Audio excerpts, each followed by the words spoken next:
All right. Hello, everyone. Welcome back to the channel. My name is Tyler King, the college sports reporter for the Denver Gazette. And it is finally game week. We have a football game to talk about and not just talk about the season as a whole. We did a bunch of season preview content on the channel earlier this week with both the Colorado State and Colorado team preview, more specific or more general kind of look at the teams. And now we're here to talk about the game itself with Colorado and Georgia Tech this Friday night, 6 p.m. Mountain Time on ESPN.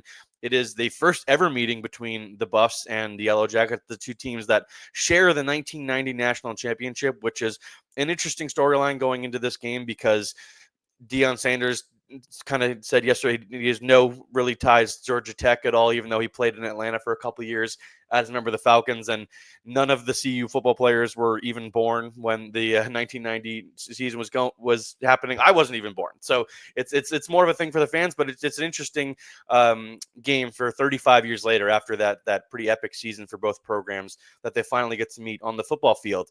And it's a really fascinating week one game for both these programs, kind of under the radar, if you will, contenders in each of their respective conferences. Both made bowl games last year. Both have a decent amount of returning production. I think Georgia Tech more than Colorado. But it's going to be a fun game, and we're going to be doing weekly game previews for every game on the Buff schedule going forward this season, talking with someone who knows these programs best to get a real sense of what to expect on the other sideline and kind of give my perspective as well of what you can expect from the Buffs this week or that particular week. And to do so, we've got Chad Bishop from the Atlanta Journal-Constitution. Chad covers Georgia Tech, and I appreciate you doing this. I'm looking forward to this game this Friday, and I'm sure you are as well.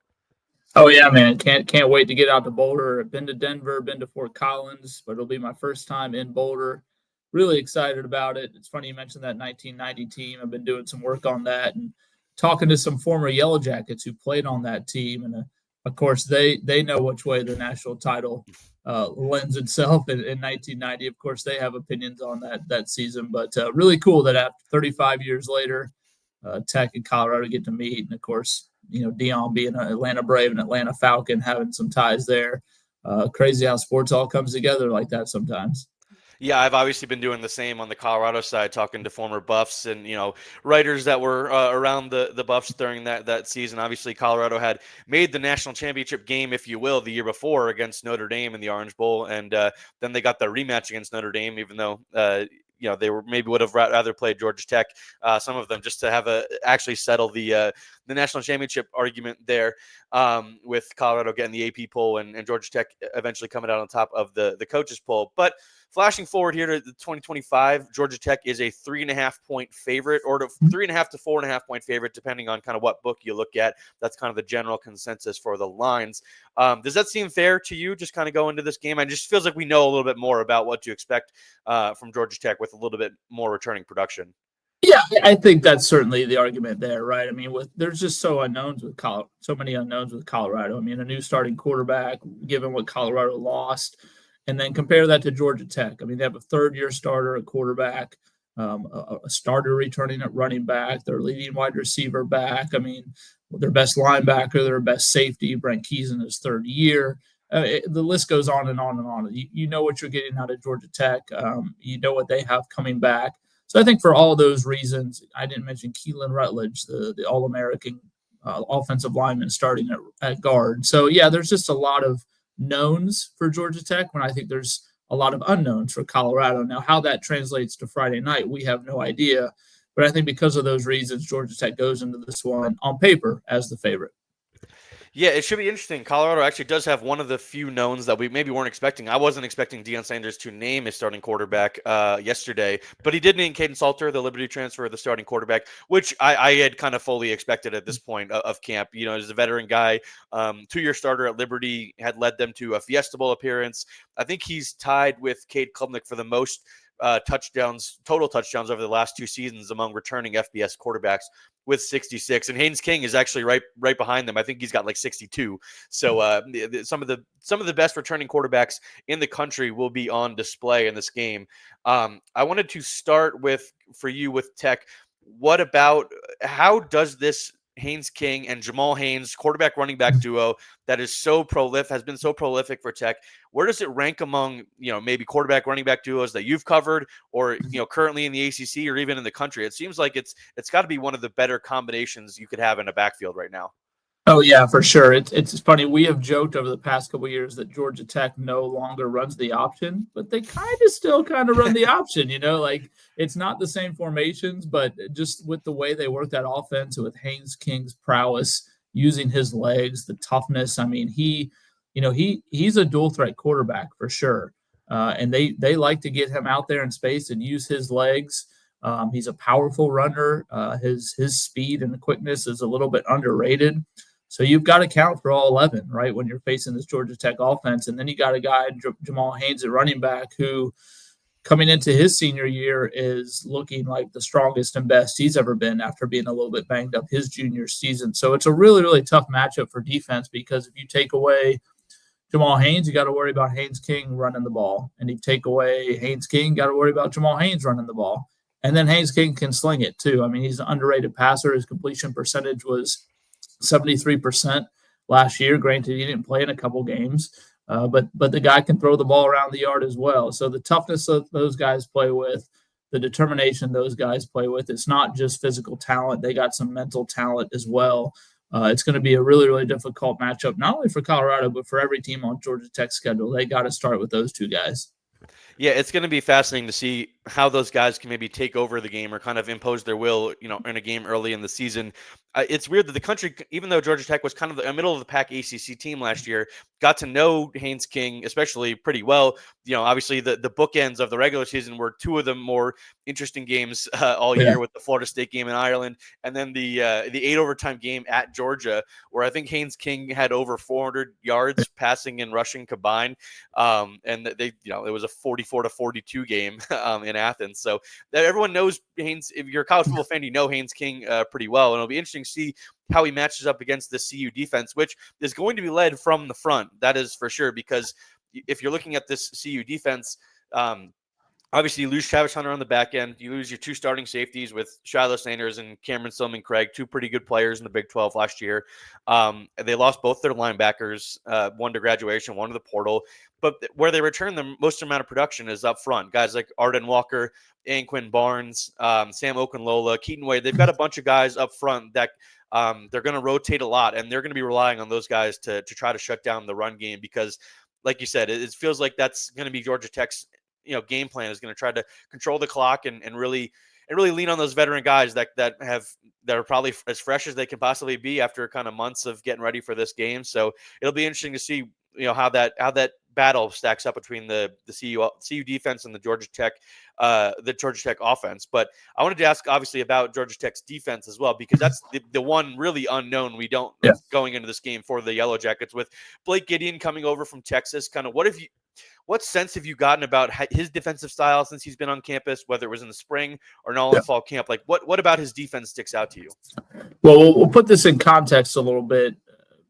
Georgia Tech's defense has been vastly improved the last couple of years up front on the defensive line and at linebacker.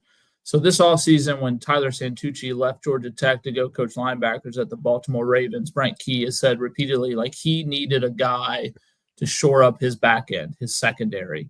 So he went and got Blake Gideon, who was a safety at Texas as a player, and then coached defensive backs at Texas as a coach for Steve Sarkisian, and we all know how good Texas is. So he wanted to bring in a guy to really shore up that back end, really coach up that secondary, and really sort of bring the entire defense together, right? Because he trusts his defensive line coaches, and he trusts his defensive front and his linebackers. So that certainly is the big question, because Blake Gideon has never been a defensive coordinator before. I mean, everybody's got to start somewhere, but this is Blake Gideon's first go-around calling the defensive schemes and the sets and the plays. And he's got a lot of transfers in the back end. He's got some veterans too, but will it be a work in progress, or will it hit the ground running in game one and week one? We don't really know that. So the reports we've got from the players is it's more simplistic. It's a little bit more instinctual. He wants his guys to fly around and play with tremendous effort and speed and cause a little bit more havoc. But it's easier said than done, right? So we'll see what that looks like in week one against the Colorado offense that, right, is going to have an experienced quarterback and a ton of talent on that side of the ball. So can they hang in there for 4 quarters and kind of contain that Colorado offense? Obviously, going against Haynes King every day probably gives Georgia Tech at least some knowledge of what a dual threat quarterback is going to look like, and that's what Caden Salter is. I think that kind of the decision to play him and start him is obviously about experience, but it's obviously about the philosophy for Colorado of wanting to run the ball more this season. That has been an emphasis and a talking point all offseason. And unlike at times last year or the year before when they said they needed to run the ball better and more effectively, I don't think this is a smokescreen or just something that they're saying. Shedeur Sanders is not a quarterback anymore. They don't have 4 NFL wide receivers out wide. They have a couple guys that I feel like could make it to the league in a year or two, but none that'll be there, in the immediate future next year. So I do think they really are going to lean into this run game, and Caden Salter is going to be a big part of that. I'm sure Georgia Tech has been preparing for both guys, but do you feel like they're mostly ready for Salter and kind of the running attack that Colorado is likely gonna unleash this Friday night? Yeah, I would think so. I mean, we talked to Clayton Powell-Lee, veteran safety for Georgia Tech. He said he'd been watching a ton of Liberty film, a ton of Colorado film from the last 2 years. He'd been watching Jackson State's offense from years ago. Like these guys should be well prepared. I think it helps the Georgia Tech defense that this is game 1 and not game 3, right, where they had to do this on the fly. They've had some time to study this Colorado offense and go back and look at Caden Salter's time at Liberty. There shouldn't be any secrets when it comes to this, to either team, really.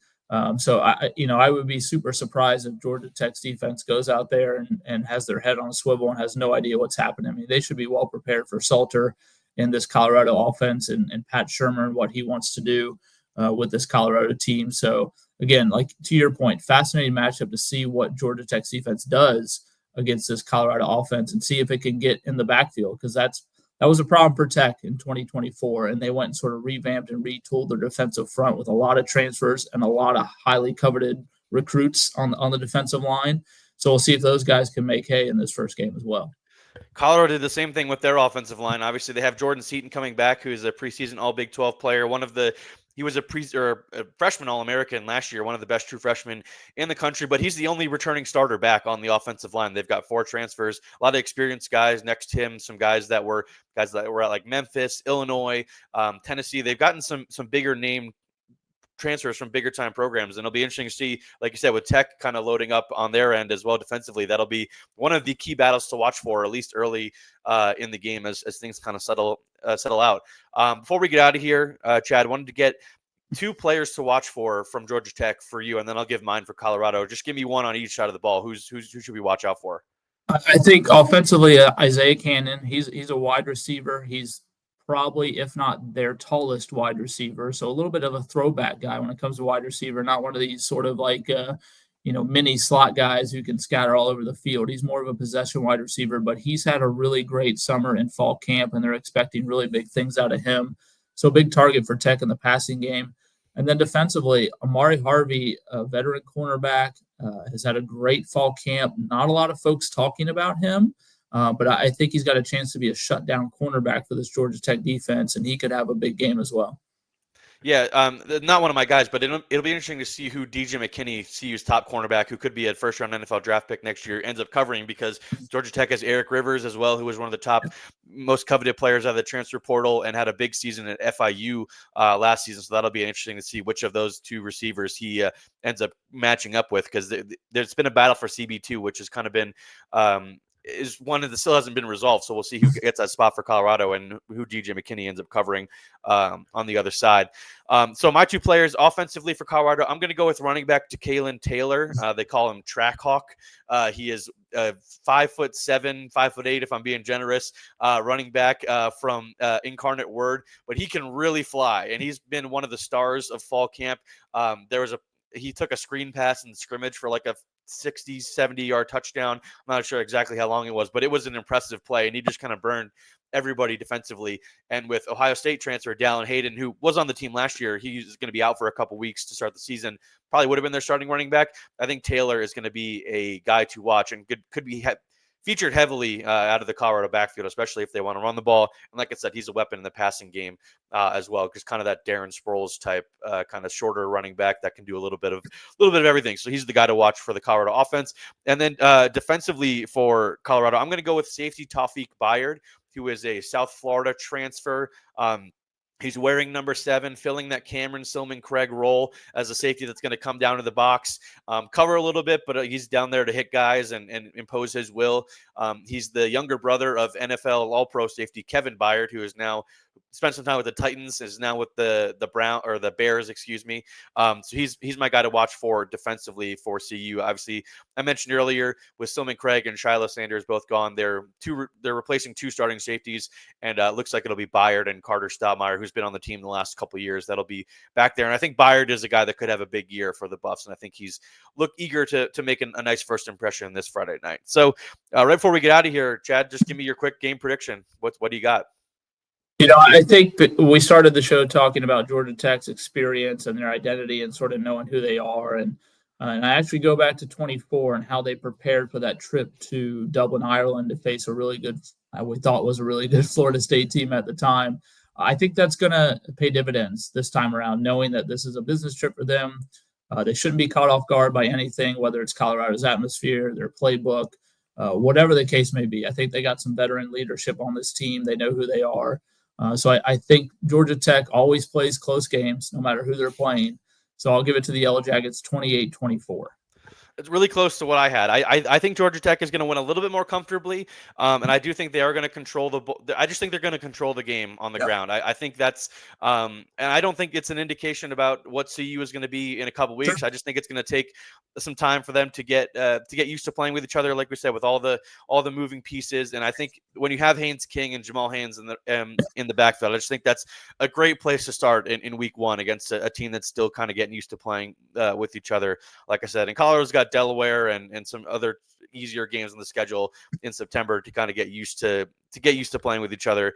But this Georgia Tech game is going to be pretty tough. And I have Georgia Tech winning 28-17. I just think they'll be able to control the game on the ground, and Colorado will just be kind of playing catch up the entire time, even if there are some bright spots offensively, what Caden Salter is able to do. So that'll do it. Chad, I appreciate you taking time out of your busy schedule to preview this game, and I'm looking forward to seeing you in the press box on Friday night. All right, my friend. Thanks so much. All right, that'll do it from today's video. I appreciate everybody for watching. Make sure to subscribe to the channel and make sure to go back and watch, if you haven't yet, the Colorado State and Colorado team general previews, a little bit longer videos there, team outlook videos that I was able to do with a couple of my good buddies, and I'm looking forward to covering both these teams all season long. And like I said, thanks to Chad for coming on to preview this Georgia Tech game, which will be taking place tomorrow night in Boulder, and I'll have a video after the game, whichever way it goes. I'll be down on the field at Folsom, recapping the game and kind of talking about everything that happened during it. So appreciate everybody watching, and make sure to subscribe to the channel and stay tuned for what's next.